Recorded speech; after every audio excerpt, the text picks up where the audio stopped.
GTK is a free and open source cross-platform widget toolkit for creating graphical user interfaces. It is primarily used for making cross-platform desktop application. It is first created by Spencer Kimball and Peter Mattis and now maintained by the GNOME Foundation. Although it is written in C programming language, GTK has language binding for Python, Rust, JavaScript, and many other languages. In this video, I am going to use the PyGObject library to build a Notepad using GTK and Python. If you are interested in building GTK4 application, I will give you 2 tips at the end of this video. Let's clear our basic first. GTK provides us widgets. Widgets are some visual bricks to build our application. The most primitive brick is a box. A box contains other widgets inside them. We can align them either horizontally or vertically. Buttons widgets are used to invoke user actions. You can connect the button press event to run any function inside your application. The application window, which contains all our widgets and display in front of the user. As all basics are covered, now let's build the GTK4 application with Python.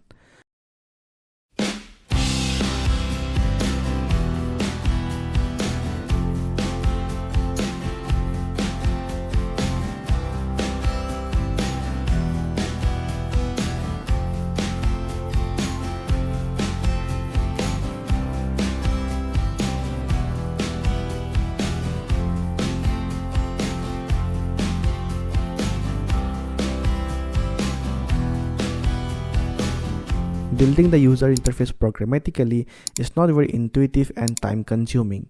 Instead, you can use XML to write the UI. Who uses XML these days? Wait, I have a solution. Cambalance. Cambalance gives us nice user interface to build GTK user interface.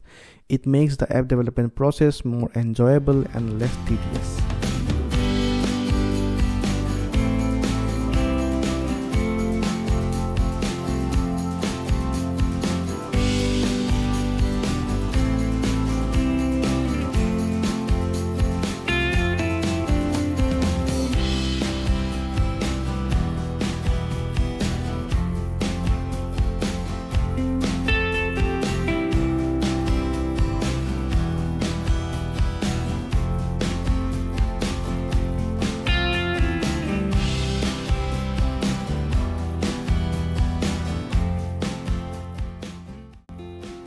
Let's export the UI file and import in our Python application.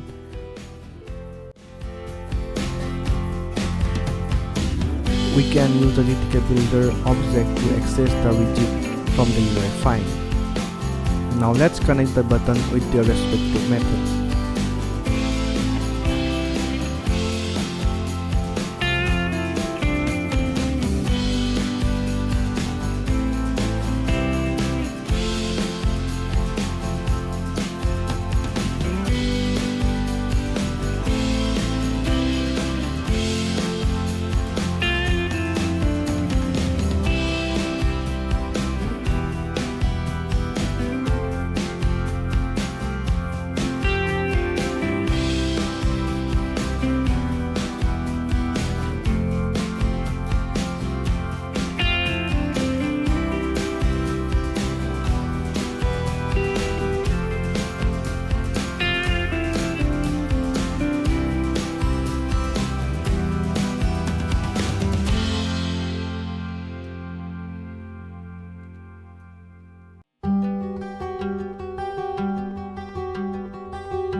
The Notepad app is now ready. Let's try it out. If you are interested in building GTK4 application, you should check out the Workbench app. This application has an inbuilt UI editor and comes with a lot of examples. This application really helps in your GTK journey. If code completion is not working in your VS Code, you can install this package from pip. At last, you can find the code in my GitHub repository. Link is in the description. If you like this video, please subscribe and we will meet in the next video.